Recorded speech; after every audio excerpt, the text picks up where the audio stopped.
Hello everyone, Cap here, and welcome to another Shop Titans video. The Lost City of Gold event is ahead, so let's talk about that.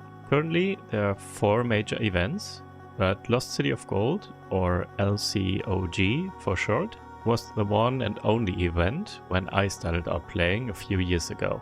You could say it is the OG of the events. Get it? During Lost City of Gold, guilds sent out teams of heroes and champions to gain a currency called Pure Gold over the course of 4 days. Pure Gold progresses the guild through the event and unlocks rewards at preset milestones. After a certain amount of raids on the Lost City of Gold dungeon, a dungeon boss called Keybearer unlocks, who has a high chance of dropping a key for the event chests, namely Luxurious and the higher tier Opulent chests. Compliments to Rhaegar again and st-central.net. Here's a short table to see the amount of dungeon raids needed to unlock each Keybearer. When completing Lost City of Gold quests, your teams will bring back a lot of gear alongside the Pure Gold currency. Also, from my experience, gear seems to break more often during these quests. I think it might be because the golems are very tough and take a while to kill, and with every hit they deal, they have a chance to break a piece of your hero's equipment. Before we get into the profit part of the event, here are a few quick tips for progressing and completing the event.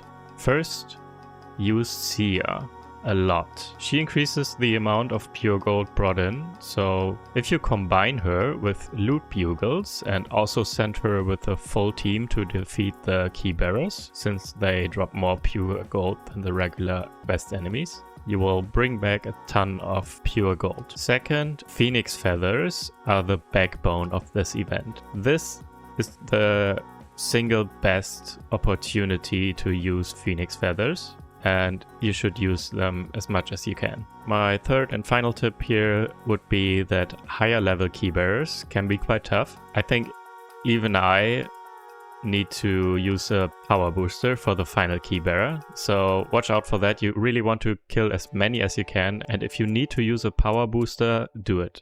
Now, with the event basics out of the way, what are things that you could do to increase your profits during this event?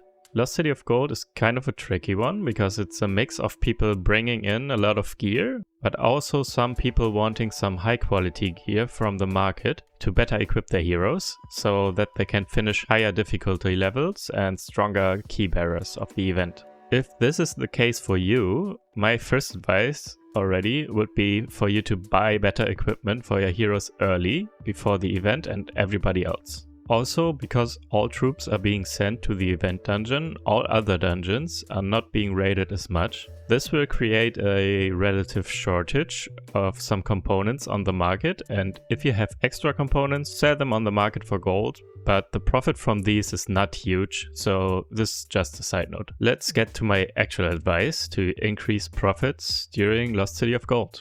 So in a way, Lost City of Gold is similar to Tower of Titans, but not quite as intense, where you can try and sell epic or legendary items on the market for gems. People are always looking to beat higher levels than they did during the last City of Gold, unless they already can complete everything, of course, but that is not the majority of the player base. Additionally, because of the higher item break chance, and not everyone is paying gold or has repair kits to fix their broken gear, some players will also be looking for replacement gear, which is usually in either normal or more likely in uncommon quality. So if you have some decent blueprints, from King's Caprice for example, you can try and sell those items in normal and green quality on the market too. Second, if you have a lot of inventory space, try to buy items that you want to surcharge in your shop for close to base value in gold. People run out of inventory space during this event all the time because they keep sending all their heroes out, use Phoenix Feathers, send them out again, and so on.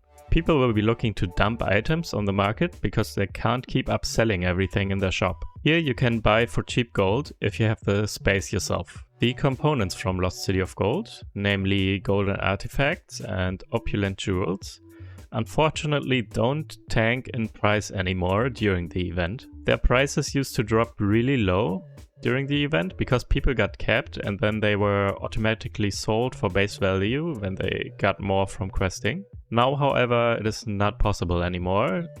This was changed, I don't know, a few months ago maybe. It's not possible anymore to get those components from quests, but only from event progress or the chests. However, if you have way more than you need for your own crafting needs, these can be some additional decent income if you sell them when prices are at 10 times base value. So that's 200k for golden artifacts and 800k for opulent jewels. And opulent jewels might even sell for gems sometimes.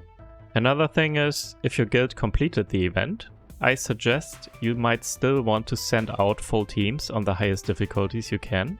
The gear alone, and more importantly, opulent chests, are worth their time. One opulent chest sells for 25 million gold, or 17 gems at the moment, and prices are quite stable. Next week we will have the 4th and final installment of this short series with the King's Caprice event. If you found any of this helpful, please like and subscribe to the channel. I would appreciate it very much. Thanks for watching and see you guys in the next one. Bye!